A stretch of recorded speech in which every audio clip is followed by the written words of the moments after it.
നമസ്കാരം. വത്തിക്കാൻ ഡയറിയിലേക്ക് സ്വാഗതം. പ്രധാന തലക്കെട്ടുകൾ. കൊറോണയേക്കാൾ ഭീകരമായ വൈറസാണ് നിസ്സംഗതയെന്ന് ഫ്രാൻസിസ് പാപ്പ.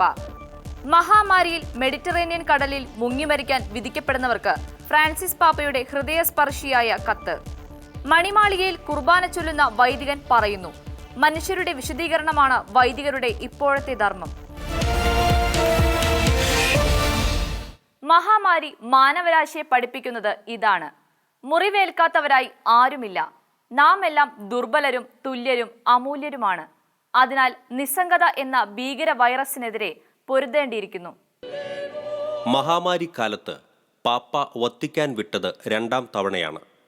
വിശുദ്ധ ജോൺ പോൾ രണ്ടാമൻ ആരംഭിച്ച ഈ തിരുനാൾ ആഘോഷിക്കാൻ വേണ്ടി വിശുദ്ധ പത്രോസിന്റെ ചത്തുരത്തിൽ നിന്ന് ഏതാനും അടി ദൂരെയുള്ള സാസിയായിലെ പരിശുദ്ധാത്മ ദേവാലയത്തിൽ ദൈവകരുണയുടെ ഞായർ കുർബാനയിൽ പാപ്പ മുഖ്യ കാർമ്മികത്വം വഹിച്ചു.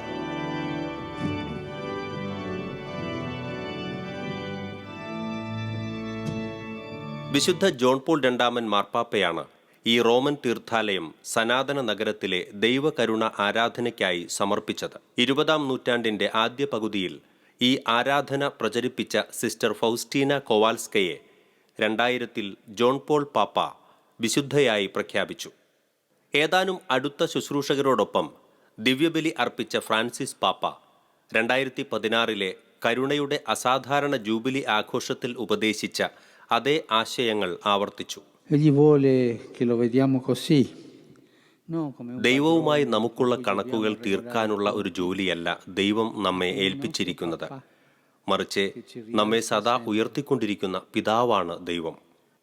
മഹാമാരിയോടുള്ള മാനവരാശിയുടെ പ്രതികരണത്തെക്കുറിച്ച് പാപ്പ പറഞ്ഞു, ഈ ആരോഗ്യ അടിയന്തരാവസ്ഥയെ അതിജീവിക്കാൻ രാജ്യങ്ങൾ തമ്മിലുള്ള ഐക്യദാർഢ്യവും അന്യോന്യ സഹായവും ഉണ്ടാകട്ടെയെന്ന് പാപ്പ പ്രത്യാശിച്ചു. അപകടമിതാണ്: കൂടുതൽ രൂക്ഷമായ മറ്റൊരു വൈറസിനെ സ്വാർത്ഥപരമായ നിസ്സംഗതയ്ക്ക് നാം വശംവദരാകും. എനിക്ക് നല്ലതാണെങ്കിൽ ജീവിതമാകെ നല്ലതാണ്, എനിക്ക് സുഖമാണെങ്കിൽ എല്ലാം സുഖമാകും എന്നുള്ള ചിന്തയാണ് ആ വൈറസ് വ്യാപിപ്പിക്കുന്നത്. മറ്റെല്ലാവർക്കുമുപരി ഒരാളെ തിരഞ്ഞെടുക്കുന്നതിൽ, ദരിദ്രരെ നിരസിക്കുന്നതിൽ, വികസനത്തിന്റെ അൾത്താരയിൽ പിന്നിലായി പോയവരെ ബലികഴിക്കുന്നതിൽ ഒക്കെ ഇത് വളർന്നെത്തും. അതുകൊണ്ട് ഈ ആരോഗ്യ അടിയന്തരാവസ്ഥയിൽ നിന്നും ഒരു പാഠം പഠിക്കാനുണ്ട്. എളുപ്പം മുറിവേൽക്കുന്നവരല്ലാത്ത ആരുമില്ല. എല്ലാവർക്കും സഹായം ആവശ്യമുണ്ട്. ഇന്നത്തെ മഹാമാരി സഹനം അനുഭവിക്കുന്നവർക്ക് വ്യത്യാസങ്ങളോ അതിർവരമ്പുകളോ ഇല്ലെന്ന് നമുക്ക് കാണിച്ചു തരുന്നു. നാം എല്ലാം ദുർബലരാണ്, തുല്യരാണ്, അമൂല്യരുമാണ്. ചുറ്റും നടക്കുന്നത് കണ്ട് നമുക്ക് ഞെട്ടലുളവാകണം. അസമത്വവും അനീതിയും മനുഷ്യ കുടുംബത്തിൽ നിന്നും ഇല്ലാതാക്കാനുള്ള സമയം വന്നിരിക്കുന്നു.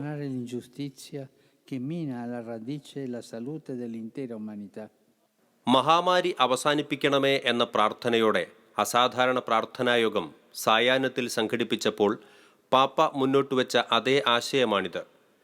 ശൂന്യമായ വിശുദ്ധ പത്രോസിന്റെ ചത്തുരത്തിൽ മഴ പെയ്തുകൊണ്ടിരിക്കെ ഏകനായി പാപ്പ പ്രാർത്ഥിച്ചു.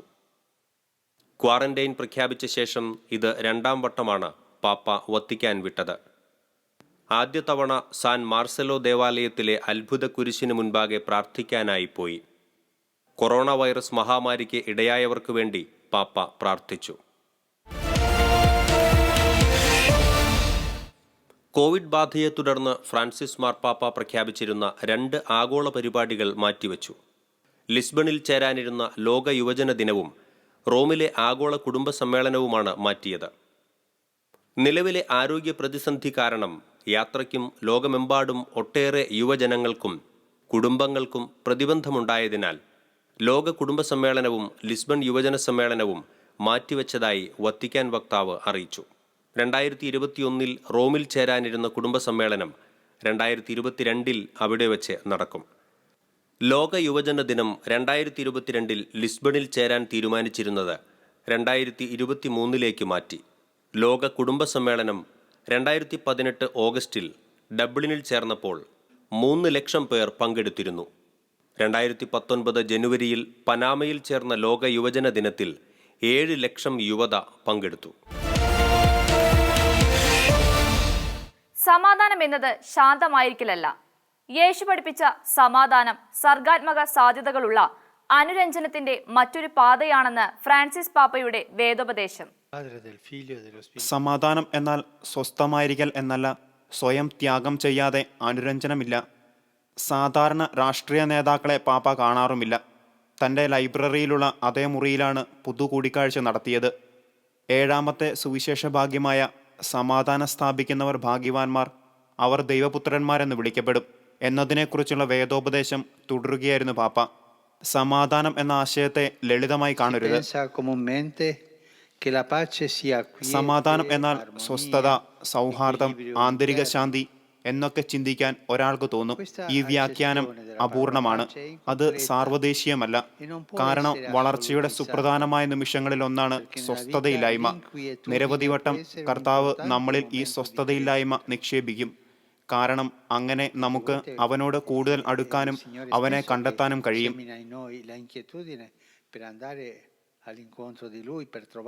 യേശു സുവിശേഷത്തിൽ നിർദ്ദേശിക്കുന്ന സമാധാനം ശത്രുതയെ അതിജീവിക്കാനും അനുരഞ്ജനം നേടാനുമുള്ള സർഗാത്മകതയാണെന്ന് പാപ്പ വിവരിച്ചു. ദൈവപുത്രന്മാർ എന്ന് വിളിക്കപ്പെടുന്നവർ സമാധാനത്തിന്റെ കല ഗ്രഹിച്ചെടുക്കുകയും അത് പ്രയോഗത്തിൽ കൊണ്ടുവരികയും ചെയ്യുന്നവരാണ്. സ്വയം ജീവിതം സമർപ്പിക്കാതെ ഒരു അനുരഞ്ജനവുമില്ലെന്ന് അവർക്കറിയാം. ഏതു സാഹചര്യത്തിലും സമാധാനം തേടേണ്ടതുണ്ട്, ഏതു നേരവും ഏതവസ്ഥയിലും. പൊതു കൂടിക്കാഴ്ചകളിൽ പാപ്പ ഏറെ നേരം ചിലവഴിക്കുന്നത് തീർത്ഥാടകരെ അഭിവാദ്യം ചെയ്യാനാണ്. ഹ്രസ്വമായ വേദോപദേശം വെർച്വൽ അഭിവാദ്യവുമായി ഇന്നത് ചുരുങ്ങി. പൊതു കൂടിക്കാഴ്ചകൾ എന്നു മുതൽ സാധാരണ നിലയിലാകുമെന്ന് ഇപ്പോഴും അവ്യക്തമാണ്.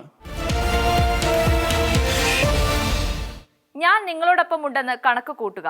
മെഡിറ്ററേനിയൻ കടലിൽ വീണ്ടും പീഡനത്തിനും മാനഭംഗത്തിനും മരണത്തിനുമായി തിരിച്ചു പോകാൻ വിധിക്കപ്പെടുന്ന അഭയാർത്ഥികളോടായി ഫ്രാൻസിസ് പാപ്പ എഴുതിയ കത്താണിത്. വേദന നിറഞ്ഞ ഈ നിമിഷത്തിലും പാപ്പ അവരോടൊപ്പമുണ്ട്. നിങ്ങളെ സഹായിക്കാൻ ഞാൻ എപ്പോഴും ഉണ്ടാകും. നിങ്ങൾക്കെന്നെ കണക്ക് കൂട്ടാം. ഫ്രാൻസിസ് മാർപ്പാപ്പ മെഡിറ്ററേനിയൻ കടലിലെ അഭയാർത്ഥികളെ രക്ഷപ്പെടുത്താൻ വേണ്ടിയുള്ള NGOക്ക് എഴുതി. ലൂക്ക കാസറിനി എന്ന ലൈഫ് ഗാർഡിനാണ് പാപ്പയുടെ കത്ത് കിട്ടിയത്. അഭയാർത്ഥികളുടെ ദുരിതത്തെക്കുറിച്ച് ലൂക്ക കാസറിനി ഫ്രാൻസിസ് പാപ്പയ്ക്ക് കത്തെഴുതിയതിനെ തുടർന്നാണ് പാപ്പ മറുപടി അയച്ചത്. ലൂക്ക കാസറിനി പറയുന്നു, ലിബിയയിൽ നിന്നും പീഡനം, ബലാത്സംഗം, അടിമത്തം, എല്ലാവിധ മൃഗീയതകളും ഭയന്ന് പലായനം ചെയ്യുന്നവർക്ക് പ്രവേശനം നിഷേധിക്കുകയാണ്. നിങ്ങൾ കടന്നാൽ അവർക്ക് രോഗമുണ്ടാകുമെന്നവർ പറയുന്നു. അതുകൊണ്ട് ഒന്നുകിൽ മുങ്ങി മരിക്കൂ, അല്ലെങ്കിൽ വീണ്ടും അതേ പീഡനത്തിനും ബലാത്സംഗത്തിനും കൊല്ലപ്പെടാനുമായി തിരിച്ചു പോകൂ എന്നാണ് അവർ പറയുന്നത്. മഹാമാരി അവസാനിപ്പിക്കണമേ എന്ന പ്രാർത്ഥനയോടെ വിശുദ്ധ പത്രോസിന്റെ ചത്തുരത്തിൽ മഴ സമയത്ത് ഫ്രാൻസിസ് പാപ്പ ഓർബി എറ്റ് ഓർബി അനുഗ്രഹം നൽകുന്നത് കണ്ടാണ് തനിക്ക് കത്തെഴുതാൻ പ്രചോദനം തോന്നിയതെന്ന് ലൂക്ക വിശദീകരിച്ചു. ഒഴിഞ്ഞ വിശുദ്ധ പത്രോസിന്റെ ചത്തുരത്തിൽ പാപ്പ നടത്തിയ പ്രസംഗം എന്നെ ഏറെ സ്പർശിച്ചു. ആരും തനിച്ച് രക്ഷപ്പെടില്ലെന്നാണ് പാപ്പ പറഞ്ഞത്. വളരെ വ്യക്തിപരമായ കത്താണ് താൻ എഴുതിയത്. പാപ്പ മറുപടി എഴുതുമെന്ന് ഞാൻ ഒരിക്കലും പ്രതീക്ഷിച്ചില്ല. പാപ്പ ഇതിന് എഴുതിയ മറുപടിയിൽ ഇത്രയും ദുഃഖകരമായ മനുഷ്യവേദനക്കിടയിലും താങ്കൾ ചെയ്യുന്നതിന് നന്ദി പ്രകാശിപ്പിക്കുന്നു. താങ്കൾക്ക് നന്ദിയുണ്ട്. നിങ്ങളെ സഹായിക്കാൻ ഞാൻ എപ്പോഴും ഉണ്ടാകും. നിങ്ങൾക്കെന്നെ കണക്ക് കൂട്ടാം. കഴിഞ്ഞ ഡിസംബറിൽ ഈ NGO ഫ്രാൻസിസ് പാപ്പയ്ക്ക് മൃതിയടഞ്ഞ അഭയാർത്ഥിയുടെ ലൈഫ് ജാക്കറ്റും കുരിശും നൽകിയിരുന്നു.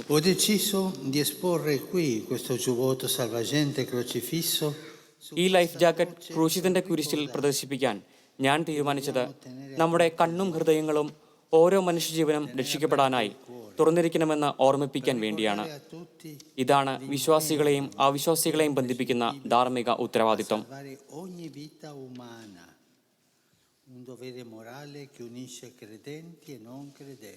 ഈ ലൈഫ് ജാക്കറ്റ് മെഡിറ്ററേനിയൻ കടലിൽ ഒഴുകി നടക്കുമ്പോഴാണ് കണ്ടത്. അപ്പസ്തോലിക കൊട്ടാരത്തിന്റെ കവാടത്തിൽ ഈ കുരിശ് പാപ്പ സ്ഥാപിച്ചു. മഹാമാരിയിൽ നിന്നും മനുഷ്യകുലത്തിനൊരു ഭാവി സ്വരുക്കൂട്ടിയെടുക്കണമെന്നും എല്ലാ ശാസ്ത്രീയ സിദ്ധാന്തങ്ങളും സങ്കല്പശക്തിയും കത്തോലിക്ക സഭയുടെ കാലാതീതമായ അറിവും സമന്വയിപ്പിക്കണമെന്നും ഫ്രാൻസിസ് പാപ്പ. ഏപ്രിൽ 1 റോമിൽ കോവിഡ് ചികിത്സ നടത്തുന്ന ജെമല്ലി ഹോസ്പിറ്റൽ ഫ്രാൻസിസ് പാപ്പയ്ക്ക് വേണ്ടി സന്ദർശിച്ചപ്പോൾ കർദിനാൾ പീറ്റർ ടാക്സൺ അപ്രതീക്ഷിതമായി ഒരു പ്രഖ്യാപനം നടത്തി. കോവിഡ് വ്യാപനത്തെ തുടർന്ന് കൊറോണ വൈറസ് ഉണ്ടാക്കിയ സമൂഹ പ്രത്യാഘാതം പഠിക്കാനും കൂടുതൽ മനുഷ്യത്വപൂർണമായ ഒരു സമൂഹക്രമം വളർത്തിയെടുക്കാനും പാപ്പ കർമ്മസേനയെ രൂപീകരിക്കുന്നുവെന്ന് അദ്ദേഹം അറിയിച്ചു. A nome di Papa Francesco ed a nome del gruppo recentemente creato che si chiama Vatican. Vatican COVID-19 response ടീമിൻ്റെയും ഫ്രാൻസിസ് പാപ്പയുടെയും പേരിൽ ഞാൻ നിങ്ങളെ സ്വാഗതം ചെയ്യുന്നു. Voluto dal Santo Padre stesso porgo il nostro cordiale saluto. സമഗ്ര മാനവ വികസനത്തിനുള്ള കാര്യാലയത്തിൻ്റെ പ്രിഫെക്റ്റായ കർദിനാൾ പീറ്റർ ടാക്സനാണ് 5 ഗ്രൂപ്പുകളുള്ള കർമ്മസേനയെ നയിക്കുന്നത്. രോഗത്തിന് വേണ്ട അടിയന്തര പ്രതികരണം മുതൽ ദീർഘകാല പുനരുദ്ധാരണം വരെ വിവിധ രാജ്യങ്ങളുമായി ചേർന്ന് സംഘടിപ്പിക്കാനാണ് ഈ കർമ്മസമിതി. ഈ സംഘത്തിൽ ബ്രൂണോ മേരി ദുഫെ, അഗസ്റ്റോ സാമ്പിനി എന്നിവരുണ്ട്. ഉദ്ഗ്രന്ഥ കാര്യാലയത്തിന്റെ അഡ്ജങ്ക്ട് സെക്രട്ടറിയായ അഗസ്റ്റോ സാമ്പിനി പറയുന്നു, കാവ്യാത്മകമായ എന്നാൽ സ്പഷ്ടമായ ചിത്രത്തോടെയാണ് പാപ്പ ഉപദേശം നൽകിയത്. ഭാവിക്ക് ഒരു ഓർമ്മയുണ്ടെന്ന് നിങ്ങൾ ഓർക്കണം. അതിനാൽ ഭാവിയെ കൊണ്ടുവരാൻ, ഭാവിയെ ഓർമ്മയാക്കാൻ, ഭാവിയെ പ്രതീക്ഷിക്കാൻ കഴിയണം. തീർച്ചയായും ശാസ്ത്രത്തിൻ്റെ സഹായത്തോടെ സമൂഹശാസ്ത്രങ്ങൾ, പരിസ്ഥിതി വിജ്ഞാനം, സാമ്പത്തിക ശാസ്ത്രം, ആരോഗ്യം, രാഷ്ട്രമീമാംസ, സുരക്ഷ എന്നിവയുടെ സഹായം ഉപയോഗിക്കണം. നിങ്ങളുടെ സങ്കല്പശക്തിയും. ഈ വഴി ദുർഘടം പിടിച്ചതാണെന്ന് പാപ്പ. ഇതിനെ മറികടക്കണമെങ്കിൽ ചുറുചുറുക്കും അതിനോടിണങ്ങാനുള്ള കഴിവും അവസ്ഥയെക്കുറിച്ചുള്ള സമഗ്ര വീക്ഷണവും ആവശ്യമാണ്. അതുകൊണ്ടാണ് കമ്മീഷൻ ആരോഗ്യ, സാമ്പത്തിക, പരിസ്ഥിതി വിദഗ്ധരുമായി ചേർന്ന് പ്രായോഗിക നിർദ്ദേശങ്ങൾ കൊണ്ടുവരുന്നത്. ഇതിനർത്ഥം പുതിയത് കണ്ടുപിടിക്കണമെന്നല്ല. സഭ അതിൻ്റെ വിശ്വാസവും സാമൂഹിക തത്വസംഹിതയും പാരമ്പര്യവും ഉപയോഗിച്ച് മറ്റുള്ളവരുമായി ഫലപ്രദമായ കൂടിയാലോചന നടത്തും. സഭയുടെ ഈ ധന്യമായ പാരമ്പര്യം ഇന്നത്തെ കുഴപ്പത്തെ മറികടക്കാൻ എങ്ങനെ ഉപയോഗിക്കാമെന്ന് മനസ്സിലാക്കേണ്ടതുണ്ട്. ദരിദ്ര രാജ്യങ്ങളുടെ കടബാധ്യത, തൊഴിൽ നഷ്ടപ്പെട്ടവരുടെ ഭാവി എന്നീ വിഷയങ്ങൾ ഇതിനോടകം ഈ കർമ്മസമിതി ഏറ്റെടുത്തിട്ടുണ്ട്.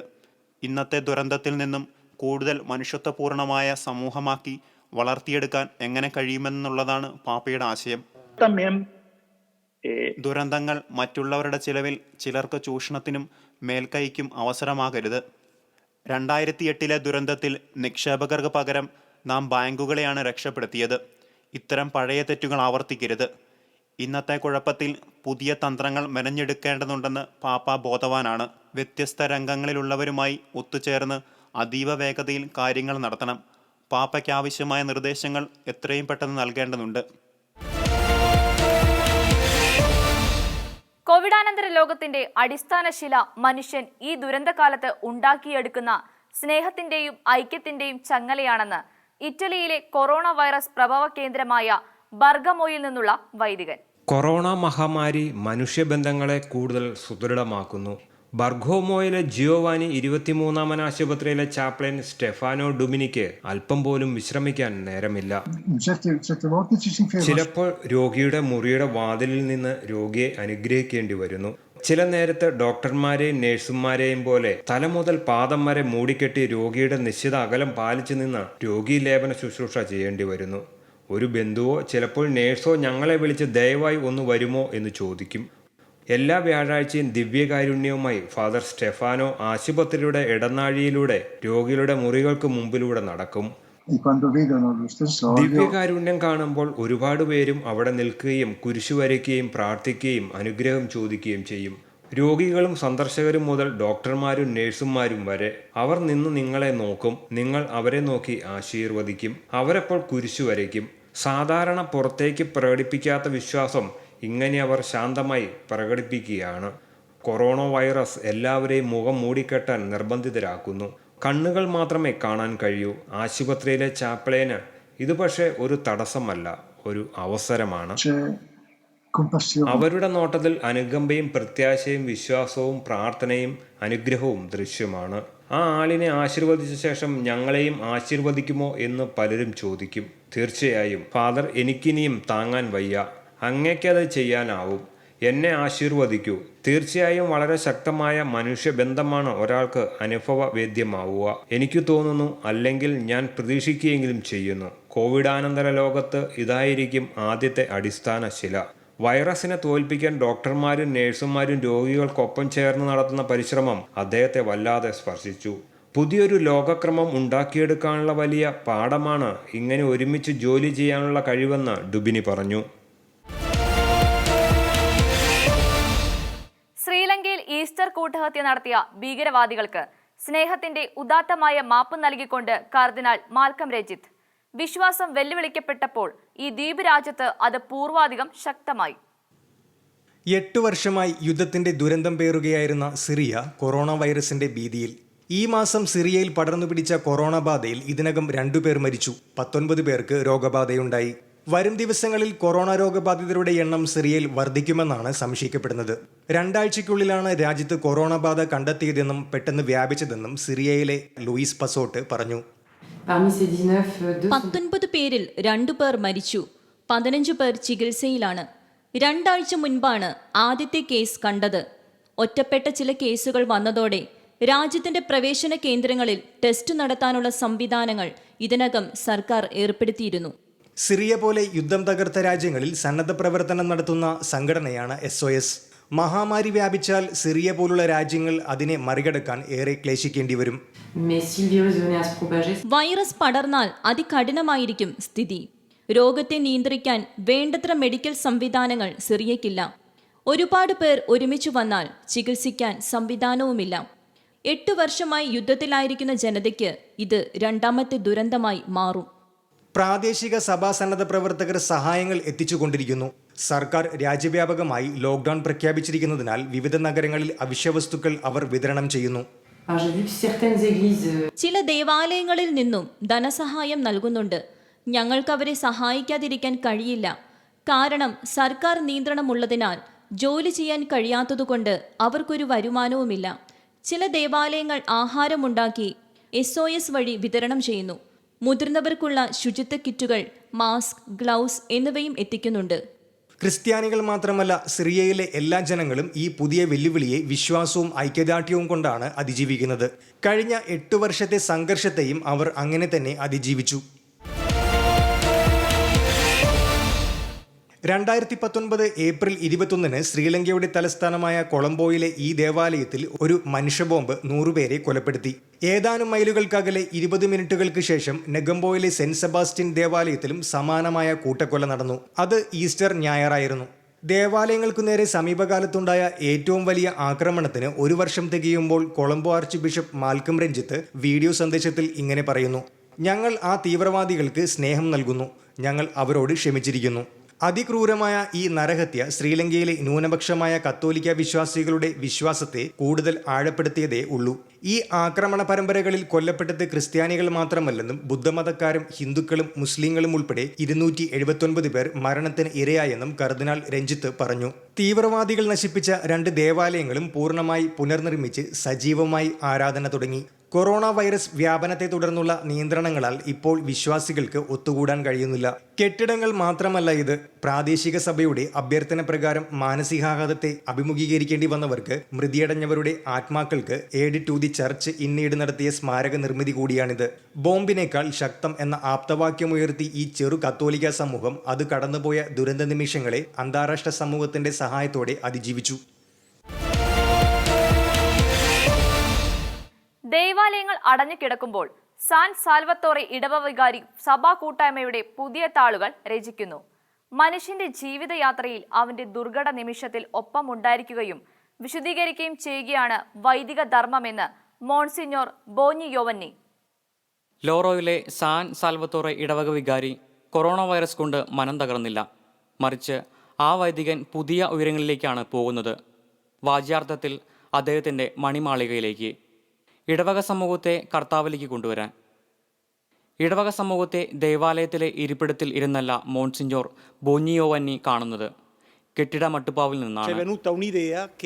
ഞങ്ങൾക്ക് ഈ ആശയം തോന്നിയത് ഗോപുരത്തിന് 360 ഡിഗ്രി ദർശനമുള്ളത് കൊണ്ടാണ്. അവിടെ നിന്ന് ഞങ്ങൾക്ക് ഇടവകയിലെ വലിയൊരു ഭാഗം കാണാം. അവരുമായി ബന്ധപ്പെടുകയും ചെയ്യാം.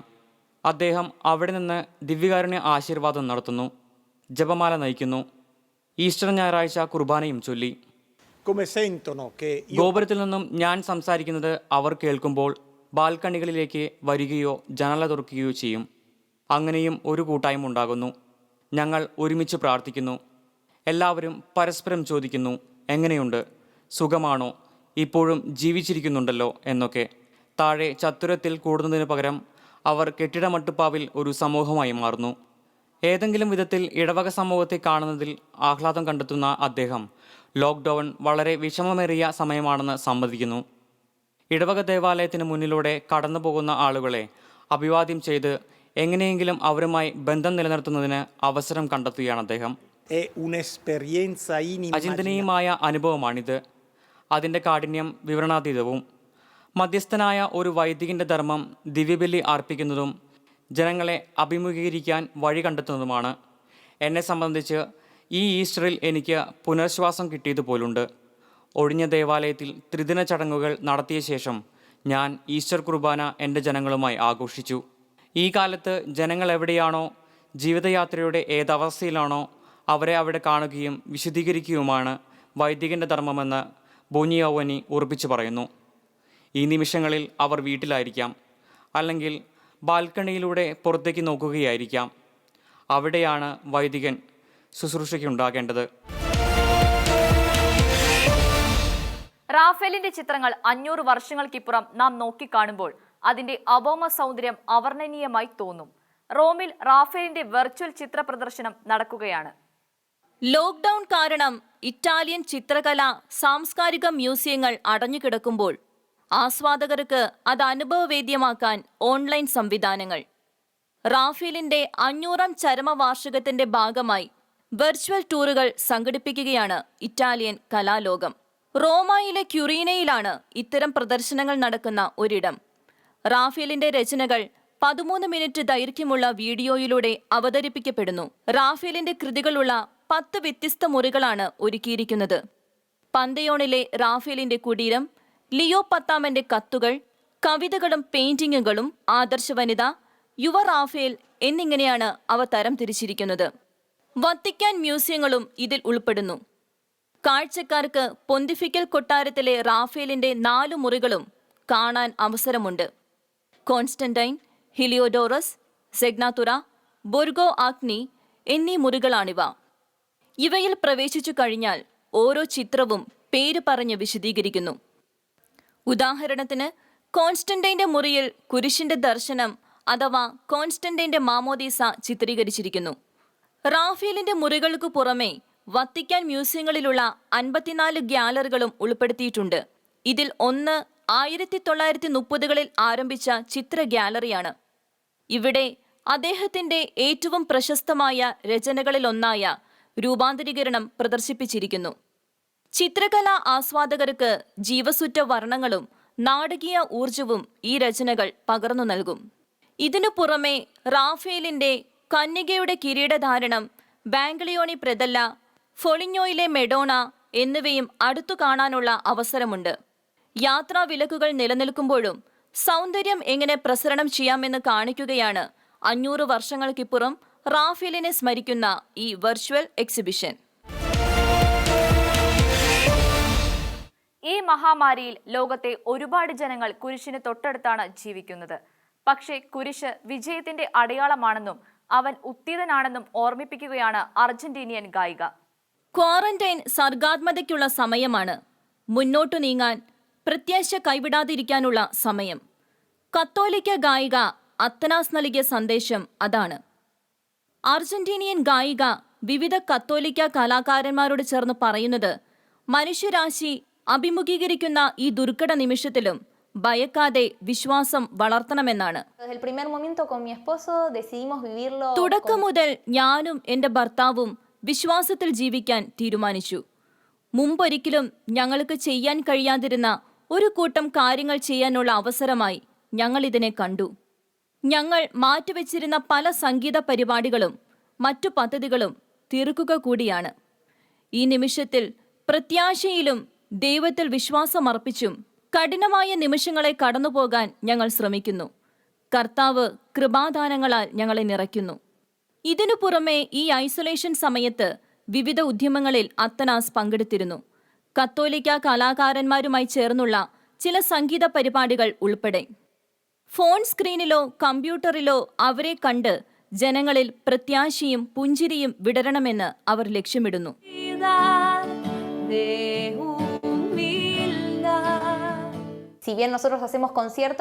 ഞങ്ങൾ സംഗീതത്തിന് സമർപ്പിക്കുന്നുവെങ്കിലും ഈ നിമിഷങ്ങളിൽ ഏറ്റവും അധികം ശ്രദ്ധിക്കുന്നത് പ്രാർത്ഥനയിലാണ്. ബോധപൂർവം ഞങ്ങൾ ഈ നിമിഷങ്ങളെ പ്രാർത്ഥനയിലൂടെ കർത്താവിലേക്ക് എത്തിക്കുന്നു. ആരോ ഒപ്പമുണ്ടെന്ന ഉറപ്പ് ആത്മാവ് ഞങ്ങൾക്ക് നൽകുന്നു.